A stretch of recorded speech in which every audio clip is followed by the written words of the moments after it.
Très bon réveil à toutes et à tous. Merci de nous rejoindre dans la matinale info sur Médiane TV Afrique. Soyez les bienvenus. À la une de l'actualité au Maroc, les autorités ne lésinent pas sur les moyens pour en venir à bout du coronavirus. Plus de 17 500 tests de dépistage sont réalisés chaque jour à travers tout le royaume et ce, dans 24 laboratoires nationaux. À ce jour, plus de 340 000 citoyens ont été dépistés dans tout le pays. Et nous vous en parlons déjà depuis quelques jours. L'application Wikaitna est opérationnelle au Maroc. Cette application lancée en début de mois vous permet de savoir si oui ou non vous avez été en contact avec un autre utilisateur porteur du virus. En quelques jours seulement, plus d'1 million de personnes ont téléchargé Wikaitna au Maroc. Et puis le président américain Donald Trump a ordonné dimanche le retrait de Washington des soldats de la garde nationale après des journées de manifestations liées à la mort de George Floyd. Des dizaines de milliers d'Européens ont rejoint dimanche les manifestations contre le racisme de Bristol à Budapest en passant par Madrid et Rome. Voilà pour les titres, tout de suite les développements.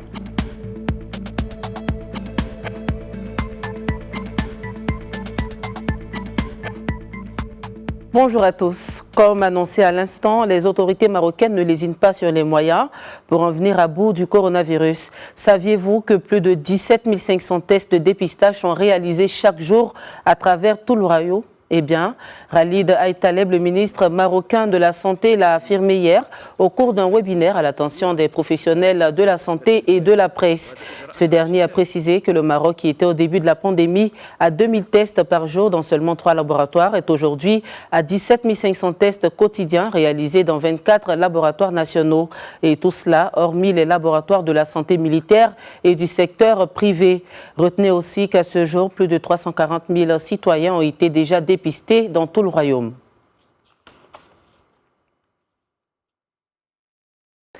Et le dernier bilan du coronavirus au Maroc qui fait état de 73 nouvelles contaminations et de 49 guérisons.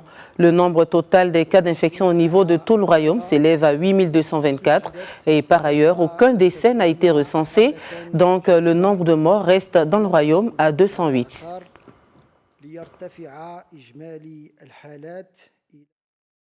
L'application Wikaitna est opérationnelle au Maroc. Cette application qui vous permet de savoir si vous avez été en contact ou non avec un autre utilisateur porteur du virus a franchi en quelques jours la barre du million de téléchargements. Et ce nouveau dispositif vise ensuite à limiter la circulation du virus dans le royaume. Si vous ne l'avez pas encore, il n'est pas trop tard pour prendre le train en marche. Il vous suffit tout simplement de télécharger via Google Play ou App Store l'application Wikaitna qui, je rappelle, est utilisable une fois téléchargée par technologie Bluetooth.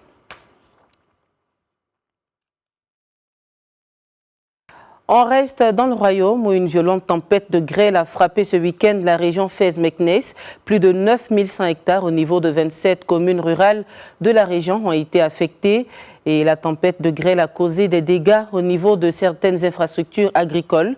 Mais heureusement, la majorité des cultures atteintes bénéficient du programme d'assurance multirisque climatique des cultures que le ministère de l'Agriculture a mis en place pour soutenir les agriculteurs. L'Algérie a entamé son déconfinement depuis ce dimanche, mais le confinement partiel reste en vigueur dans la majeure partie du pays et ce jusqu'au 13 juin.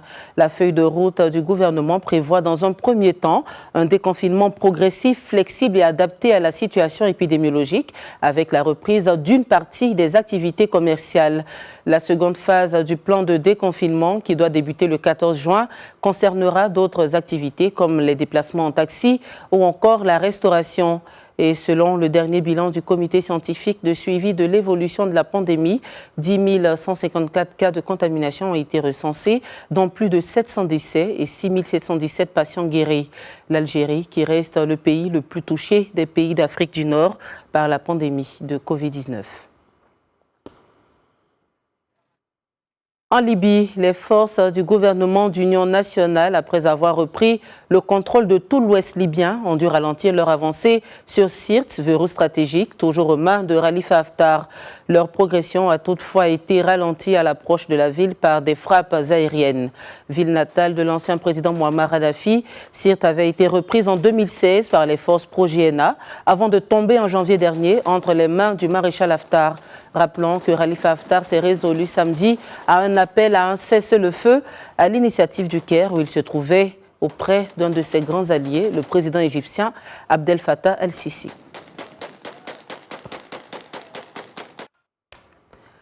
Aux États-Unis, les autorités policières de Minneapolis ont annoncé une mesure choc 2 semaines après la mort d'un Afro-Américain lors de son interpellation musclée.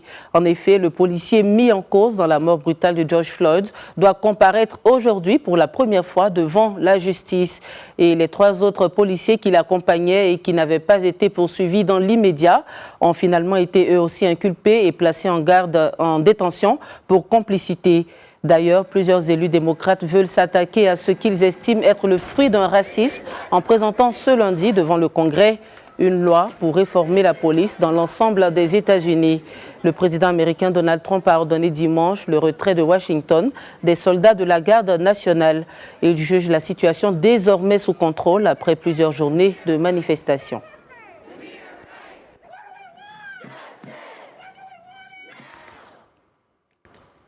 Et ces manifestations antiracistes sont poursuivies ce week-end, parfois empreintes de violence. En Belgique, par exemple, la police a arrêté 150 personnes impliquées dans des actes de vandalisme dimanche soir à Bruxelles, à la fin d'un rassemblement auquel ont participé près de 10 000 personnes.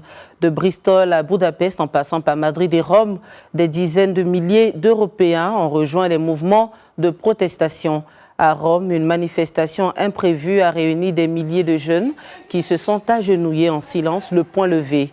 Et les manifestants madrilènes ont eux aussi mis genoux à terre en levant le poing, un geste de protestation contre les violences policières envers les Noirs, initié en 2016 par un joueur de football américain.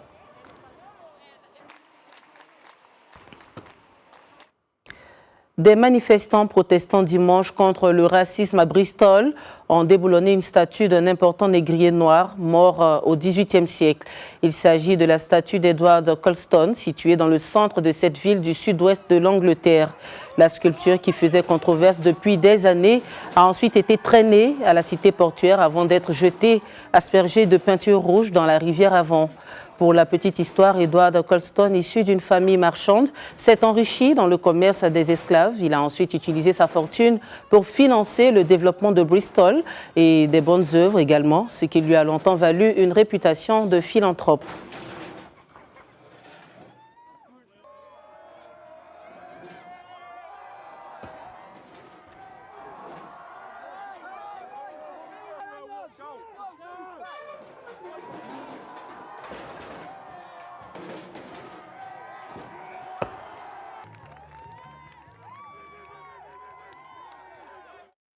La vague de protestations déclenchée aux États-Unis après la mort de l'Afro-Américain George Floyd se poursuit donc au-delà des frontières américaines. Plusieurs voix se sont élevées dans le monde pour réclamer justice. En Côte d'Ivoire notamment, certaines ONG de défense des droits de l'homme décryptent la situation. Je vous invite à suivre ce reportage de Mel Berchel et Herman Dogo. George Floyd, un nom qui restera gravé à jamais dans la mémoire du peuple américain et en particulier le peuple noir. Et pour cause, le 25 mai dernier, il a été sujet d'une interpellation policière qui malheureusement lui a coûté la vie. C'est triste de voir encore qu'à notre époque, qu'on constate encore ce type de bavure policière, voilà, sur une catégorie de personnes. Et je pense que nous sommes mobilisés, que ce soit au niveau des instances internationales comme des instances au niveau local, nous sommes mobilisés à dire non, que ça suffit. Cet événement met surtout en exergue les profondes divisions raciales qui continuent de fracturer le pays. Poids du passé esclavagiste et ségrégationniste, impunité policière, la combinaison de tous ces aspects crée un cocktail détonnant dont l'Amérique constate aujourd'hui les effets. Au vu de tout ce scénario, la Ligue ivoirienne des droits de l'homme, LIDO, sensibilise. Si de toute cette histoire de la police, des bavures policières aux États-Unis, on n'a connu aucune, sinon vraiment un minimum de condamnation à l'endroit de la police, c'est justement ça qui encourage les autres policiers à continuer. Donc pour conclure, je dirais que c'est l'impunité qui encourage la récidive. La mort de George Floyd intervient à 5 mois des élections présidentielles aux États-Unis. Derek Chauvin, le policier inculpé, avait fait l'objet de 17 plaintes pour faute professionnelle. Aucune n'avait donné lieu à la moindre sanction disciplinaire. Cette fois, il risque une peine de 35 ans de prison pour meurtre au second degré.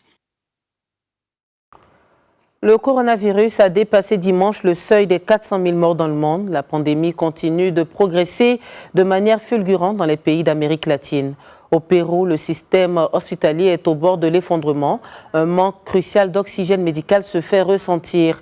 Aux États-Unis, où le nouveau coronavirus a fait le plus de morts, 691 nouveaux décès au cours des dernières 24 heures, contre 3 000 par jour au plus fort de la crise ont été enregistrés. Au Brésil, troisième pays le plus endeuillé au monde avec plus de 35 000 morts derrière les États-Unis et le Royaume-Uni, le gouverneur de Rio de Janeiro a annoncé l'assouplissement depuis ce week-end des mesures de confinement. Et la levée des restrictions se poursuit en France où l'épidémie est désormais contrôlée selon les autorités sanitaires. Seulement 13 morts ont été recensés dans les hôpitaux français dimanche.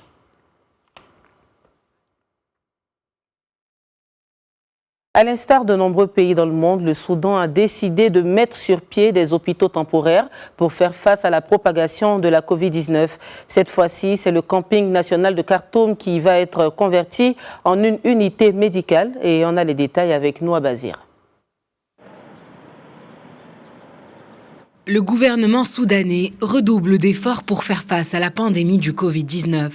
Parmi les nombreuses initiatives mises en place, un camping situé dans la périphérie de Khartoum est sur le point d'être transformé en hôpital. Dédié aux patients contaminés par le virus, cette unité de soins temporaires permet d'isoler les cas confirmés et de les traiter dans un environnement plus contrôlé. Ce site a une capacité de 300 à 400 lits. On y traitera les patients récemment contaminés et les ambulances seront disponibles. L'ensemble du complexe sera divisé en plusieurs zones pour répondre aux besoins des patients et des médecins et infirmiers. Ainsi, les équipes médicales ont décidé de regrouper les patients contaminés en fonction de leur état de santé. Les cas les plus grièvement touchés seront hébergés dans des chambres plus spacieuses. Comme vous le voyez ici, nous nous trouvons dans la zone verte. Il y aura ici un bureau où les médecins pourront se reposer et se rafraîchir en même temps. De l'autre côté, nous avons 2 portes d'accès. En ce qui concerne le second bâtiment, nous aurons une sorte de triage. Le gouvernement soudanais prévoit de convertir ce site en hôpital temporaire en moins d'1 semaine. Selon un dernier bilan officiel, au Soudan, le virus a contaminé plus de 6 000 personnes et fait plus de 350 décès. L'ex-président tchadien Hissène Habré, condamné à perpétuité à Dakar pour crimes contre l'humanité, a regagné ce dimanche la prison après 2 mois de sortie accordée en raison du coronavirus. Les associations de victimes redoutaient une libération déguisée de l'ancien dirigeant tchadien. Et le juge de l'application des peines avait motivé sa décision par le fait qu'Hissène Habré était particulièrement vulnérable à cette pandémie. Le Sénégal, qui compte officiellement plus de 4 300 cas de coronavirus, dont une 50aine de décès, a commencé le 11 mai à assouplir progressivement les mesures imposées depuis mars. Permettre aux amoureux de l'art de pouvoir contempler des œuvres depuis la fenêtre de leur véhicule. Cette idée ingénieuse a été développée par un artiste allemand qui a transformé les parkings de l'aéroport de Cologne en un musée. Plus d'une 50aine d'artistes ont épousé l'idée et leur réalisation se laisse contempler dans ce musée d'occasion. Anissa Rao. Les parkings de l'aéroport de Cologne, transformés en musée, c'est l'idée originale de l'artiste allemand Dieter Nussbaum. Aucune excuse pour ne pas se rendre au musée, même pas la distanciation physique. Pour contempler les œuvres, pas la peine de descendre de son véhicule, ouvrir la fenêtre suffit. En fait, je travaille à l'aéroport et j'ai entendu parler de l'initiative que j'ai trouvée inhabituelle, mais vraiment fantastique. Et en plus, on a l'opportunité d'échanger avec l'artiste en question. Paradoxalement, et alors que tous les lieux culturels sont à l'arrêt en raison de la pandémie de coronavirus, le confinement a révélé l'importance plus que jamais de l'art et du divertissement dans le quotidien. Nombreux sont les artistes qui ont dû redoubler d'ingéniosité et s'organiser pour transmettre leur travail. Cette exposition rassemble plus de 300 œuvres d'une 50aine d'artistes. Des peintures, des dessins, mais aussi des sculptures posées sur des chariots à bagages.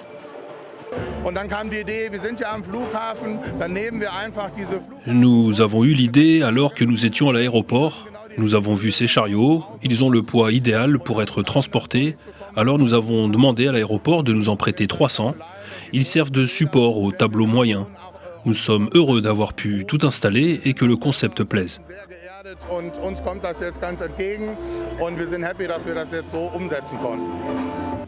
Plus qu'une simple visite au musée, il s'agit d'une expérience unique et l'occasion de rendre l'art plus accessible.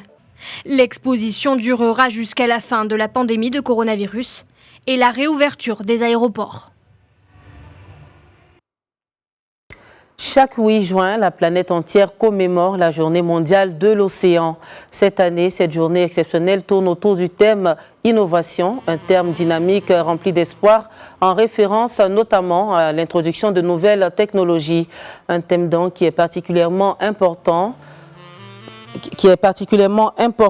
pour les Nations Unies, qui développe la décennie des Nations Unies pour les sciences océaniques au service du développement durable, qui va se tenir entre 2021 et 2030. Cette décennie renforcera la coopération internationale afin de développer la recherche scientifique et les technologies innovantes qui peuvent lier les sciences océaniques aux besoins de la société.